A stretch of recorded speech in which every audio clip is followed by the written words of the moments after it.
quizzes and tests, there was no real way for the quiz or test to be automatically graded, and now they've added that feature in, and it's pretty cool. So I'm going to show you that today, and then I'm also going to show you how to incorporate a Google form that you're creating as a quiz or a test into your Google Classroom. So the first thing that you need to do is to locate Google Forms. It's not really over here on the apps launcher that has the most popular apps. You can click more and it's down there at the bottom. I just prefer to type in Forms, and then it's the first hit that you get. And then go to Google Forms. And Google Forms, just like all the other Google Apps products, they automatically save into your Google Drive, so you don't have to worry about accidentally deleting a quiz or a test. All right, so when you get here, just like with all the other products, you want to hit Add to create whatever you're going to create. And you can use Google Forms for all kinds of things. I've used it as an order form for t-shirts that I've made. I've used it for anonymous surveys. You can use it for non-anonymous surveys. So there's lots of different uses for it. But for our purposes today, I'm going to show you how to create a quiz or a test. All right, so you start off and you give your quiz or your test a name. And since I am the elementary school teacher, we're going to stick with what I know. All right, you give it a name. Then you want to make sure that your first question down here is the student's name, because when all of your students have finished taking this test, it's going to create a spreadsheet of all of their responses. And if you don't have their name associated with their responses, then you're not going to know whose is whose, and that will just be a nightmare. Okay, since this is a name and it's not multiple choice, over here on the right-hand side, you have your layout options. And here are all the different layouts. You can have a short answer, a paragraph, multiple choice, checkbox, drop-down menu, linear scale, multiple choice grid, and then you can also add date and time as part of your quiz. For the name, you want to keep it as a short answer, and you want to make it required. I don't know why this defaults to not required, but it is what it is. So required. Now, to add a question, you have this new little toolbar over here on the right, and add question is the little plus sign. And so now we're ready to type our first question.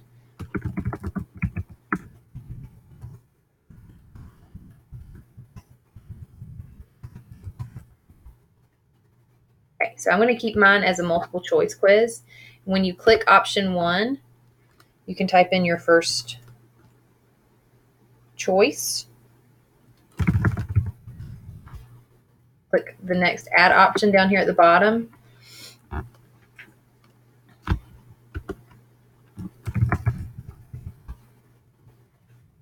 You can keep going with however many choices you want. Again, you need to check that it's required and go on and add your next question.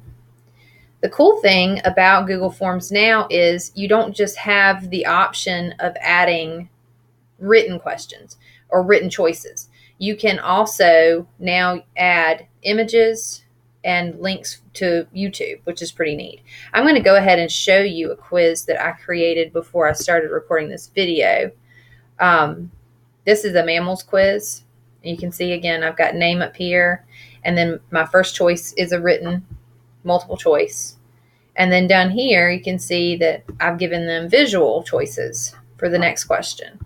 The only thing I didn't do in this sample is to provide a YouTube link, but that's also an option. Now, I know we're running into some headaches with YouTube, but it's getting better every day. All right, so when you're all done laying out your questions and you're ready to wrap it up, you still have to turn it into a quiz, because right now this is more or less a survey. It's not going to be graded for you.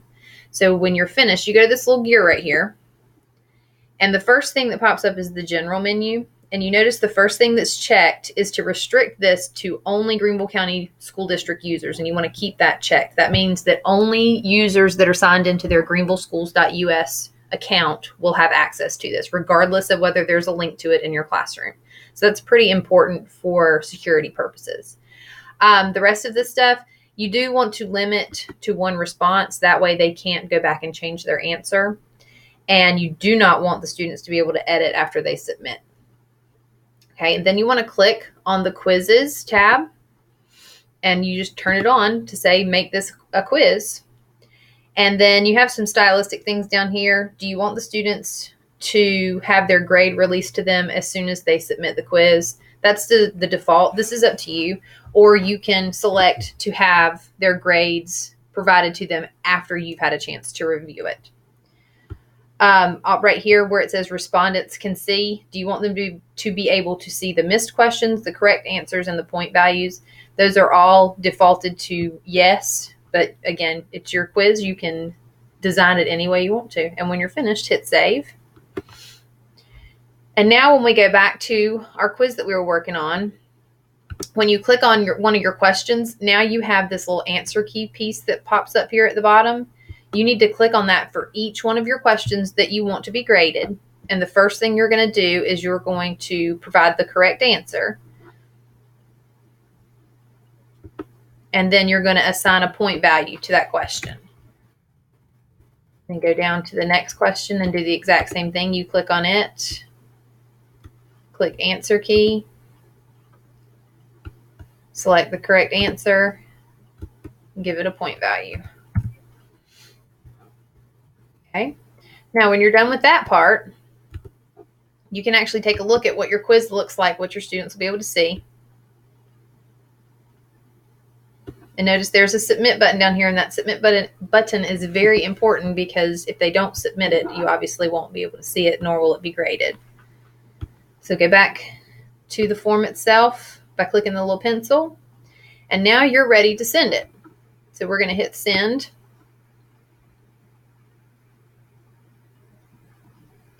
And you want to get the little link because, like I said, I'm going to show you how to paste this into your Google Classroom. We're going to copy that. And then I already have my Google Classroom open.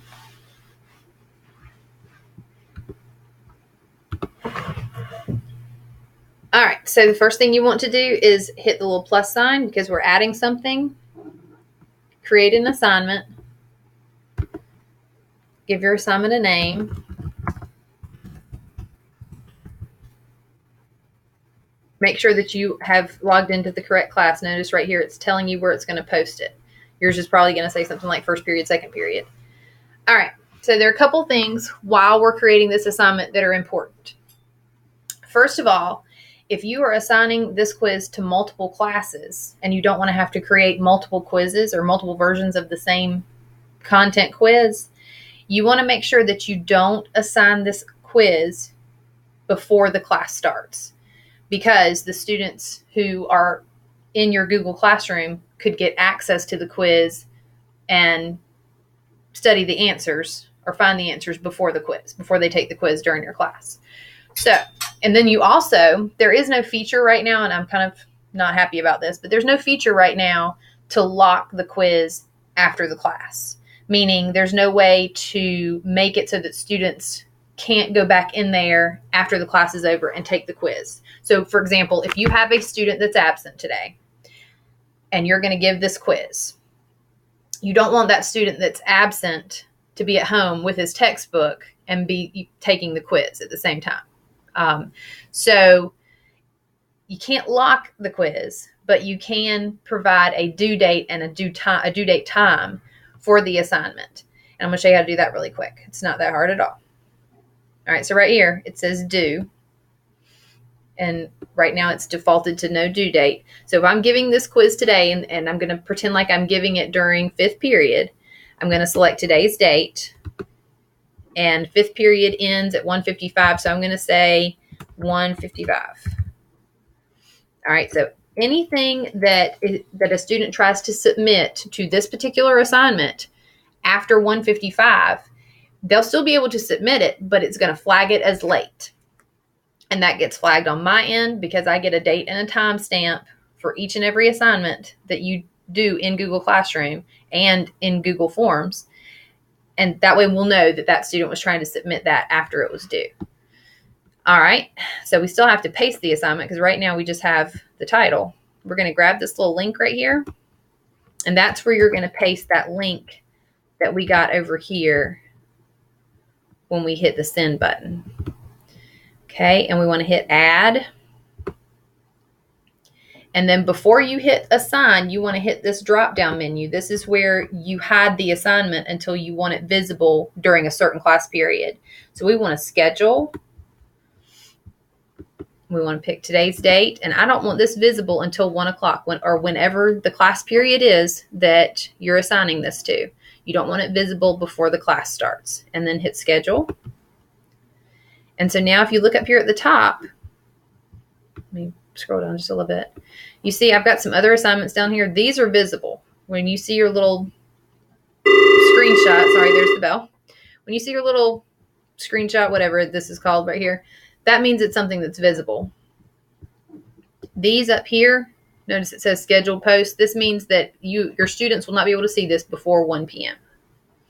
All right, so after your students have all taken this quiz, you're going to go back into Google Forms and you're going to go to responses.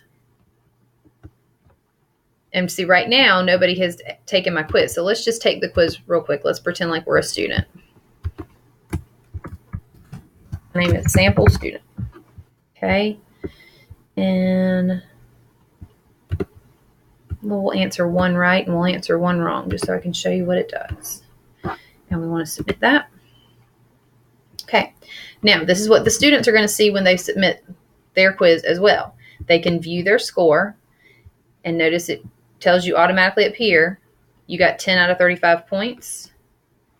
It shows that they got this one right, and it shows that they got this one wrong. For you, on your end, to get out of this student view, click the pencil, go to responses. Now you can see that one person has responded. All right, and yep, we got it. Okay, it is showing you a summary. It defaults to a summary of all responses. So when you have 20 students in here, it's going to show you a summary of all the student responses down here. Or you can select individual students and go through them one by one. And see, this is sample students quiz. So if I had 5 kids in here, I could click this arrow, go to the next child, and see their responses. You can even print their responses. Let me show you what the printed view looks like. There's the printed view of their quiz. Okay. All right. I like looking at it from a spreadsheet perspective. So that's what, let me go back. That's what this little symbol right here is. And if you hover over it, it says create spreadsheet. Click on that. You're going to create a new spreadsheet. And then you see here, here's the date and time stamp, the score, and the student's name, and then their responses. So then again, you can choose to print that as well. Make sure it's in landscape. Then you can have a printed copy of that as well. Now, another teacher brought up a very good point, and I'm just going to finish up with this, and this kind of got a little lengthy. If I have the same quiz that I want to give to 5 classes, what you're going to need to do, instead of having to create 5 individual quizzes, is go back to that landing page for Google Forms. Let's see if I can find it right here. And then go to Forms. Okay. And then, not sure. No, you can't do it there. Open that form up. Hit these little dots right here. And then you're going to want to make a copy of it. And it's going to ask you, what do you want to name it? So let's say I named this first one first period quiz. You want to name this one second period quiz. Okay. And then it's going to pop up. And now when you assign this one, the URL is going to be different. Oh, I clicked the wrong thing. When you send this, the URL is going to be different than the URL for the first one. The original one. Probably would help if I changed it to something other than, we'll call this first period.